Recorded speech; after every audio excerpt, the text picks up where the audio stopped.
Training new police officers isn't easy. It's even tougher when they can't be in the classroom together. So instructors at the U of I's Police Training Institute have had to adapt as they try to teach new recruits how to do one of the most essential jobs. WCIA3's Aaron Eads has the story. We are the first police academy in the state of Illinois, one of the first in the United States. Director Michael Schlosser has contributed to that legacy for more than 20 years. The pandemic was never going to stop that. This isn't really something that can shut down, is it? This is an essential occupation, and we need police officers on the street. Over the years, thousands of police officer recruits have trained in this building, but this year, they won't be seeing much of it.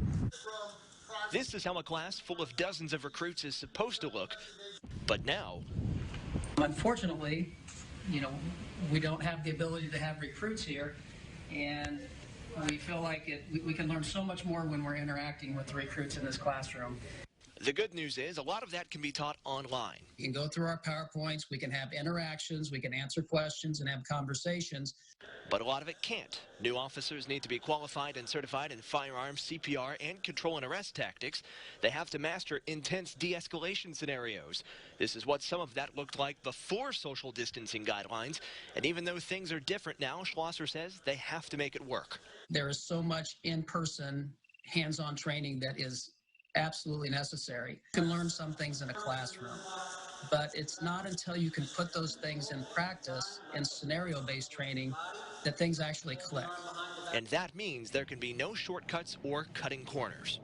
The standard to which these officers are trained is not being compromised throughout all of this. That is correct. We would never compromise the training. It is vital, essential that we send officers that have graduated so that they're safe, they're competent, and they're ready to hit the streets.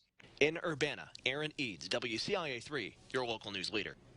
The director says they're working with the governor to create guidelines for the in-person portions of the training, and that might take longer than usual. Recruit classes usually last 14 weeks, but the director says they might have to extend that. Once they graduate, officers get several more months of field training. They'll also be under a probationary period.